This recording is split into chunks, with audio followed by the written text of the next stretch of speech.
Hello everyone. ये book है महागाथा। इसके राइटर हैं सत्यार्थ नायक। इस बुक में पुराणों से कुछ कहानियाँ ली गई हैं जिनको यहाँ इस किताब में से मैं आप लोगों के साथ शेयर कर रही हूँ। आज इस चैप्टर 7 की कहानी लेते हैं, नारद और माया। इस चैप्टर में नारद एक ऋषि ही नहीं, महान ज्ञानियों में से एक थे। उन्हें त्रिकालदर्शी माना जाता है, जो भूत, भविष्य और वर्तमान जानते हैं। उनके अहंकार को तोड़ने के लिए भगवान ने एक माया रची, जिसमें नारद फंस गए। यह ऋषि की परीक्षा थी, पर यही हर मनुष्य की कथा है जो ये मान बैठता है कि मोह और माया से वह परे है। तो आइए कहानी शुरू करते हैं। नारद और माया। 4 सिर, मेरे पिता के 4 सिर हैं। नारद ने जब सुना कि उनका दिया शाप ब्रह्मा पर कितना भारी पड़ा, तो वे उसे विष्णु को बताने बैकुंठ पहुंच गए। नारद की बात सुनकर विष्णु मुस्कुराए।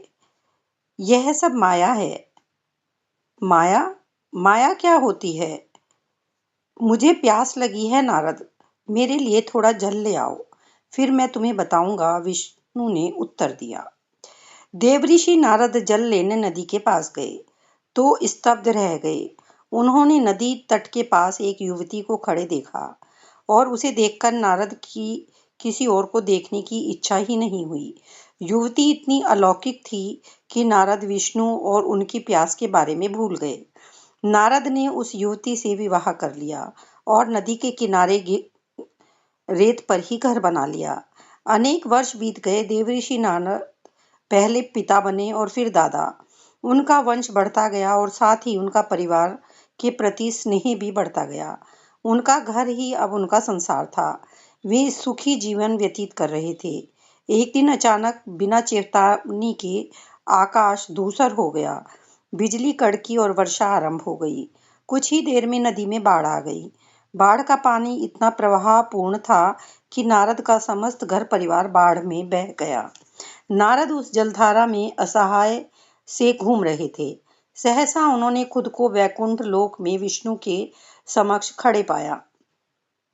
नारद, जल कहाँ है? मैंने तुमसे कहा था कि मुझे प्यास लगी है। नारद मुनि चकित खड़े थे।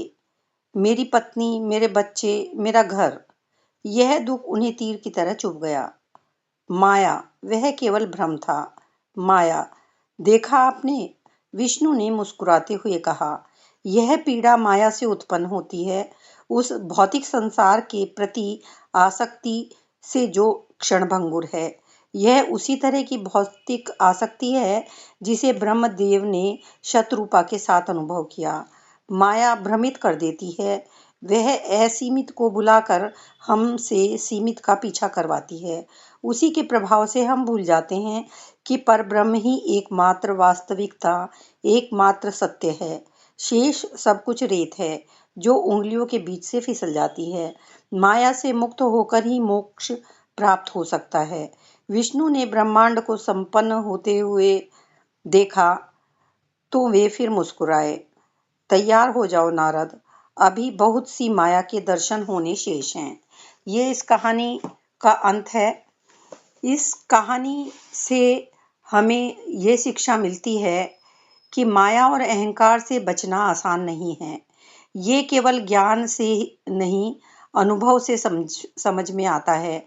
नारद की यह यात्रा हमें यह सिखाती है कि चाहे कितना भी ज्ञानी या तपस्वी पुरुष क्यों न हो, विनम्रता और आत्मबोध ही असली मुक्ति का मार्ग है।